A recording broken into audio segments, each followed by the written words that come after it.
Esther chapter 9. Now in the 12th month, that is, the month Adar, on the 13th day of the same, when the king's commandment and his decree drew near to be put in execution in the day that the enemies of the Jews hoped to have power over them, though it was turned to the contrary that the Jews had rule over them that hated them,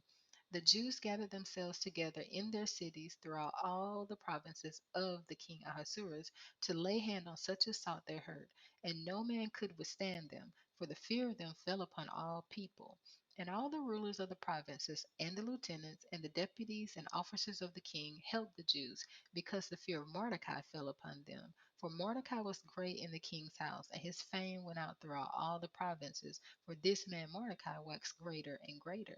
Thus the Jews smote all their enemies with the stroke of the sword, and slaughter, and destruction, and did what they would to those that hated them.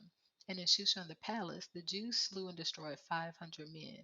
And Parshandatha, and Dalphon, and Aspatha, and Paratha, and Adalia, and Aridatha, and Parmashta, and Arisai, and Aradai, and Vajizatha, the 10 sons of Haman, the son of Hamadatha, the enemy of the Jews, slew they, but on the spoil laid they not their hand. On that day, the number of those that were slain in Shushan the palace was brought before the king. And the king said to Esther the queen, the Jews have slain and destroyed 500 men in Shushan the palace, and the 10 sons of Haman. What have they done in the rest of the king's provinces? Now, what is your petition, and it shall be granted you? Or what is your request further, and it shall be done? Then said Esther, if it please the king, let it be granted to the Jews which are in Shushan to do tomorrow also, according to this day's decree, and let Haman's 10 sons be hanged upon the gallows. And the king commanded it to be done so. And the decree was given at Shushan, and they hanged Haman's 10 sons. For the Jews that were in Shushan gathered themselves together on the 14th day also of the month Adar, and slew 300 men at Shushan, but on the prey they laid not their hand. But the other Jews that were in the king's provinces gathered themselves together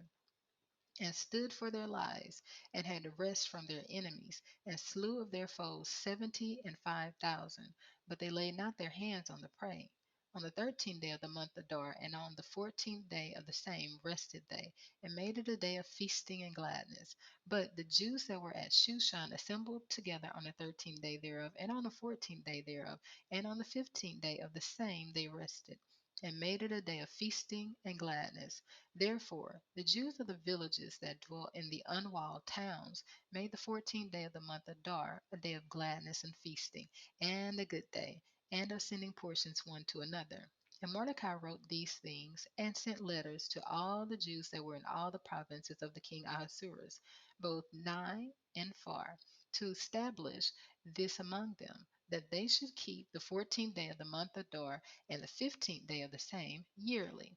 as the days wherein the Jews rested from their enemies, and the month which was turned to them from sorrow to joy, and from mourning into a good day, that they should make them days of feasting and joy, and of sending portions one to another and gifts to the poor. And the Jews undertook to do so, as they had begun, and as Mordecai had written to them, because Haman the son of Hammedatha the Agagite, the enemy of all the Jews, had devised against the Jews to destroy them, and had cast pure, that is, the lot, to consume them and to destroy them.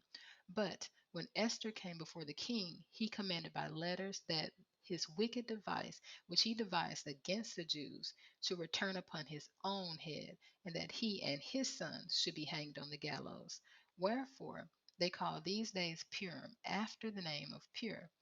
Therefore, for all the words of this letter, and of that which they had seen concerning this matter, and which had come unto them,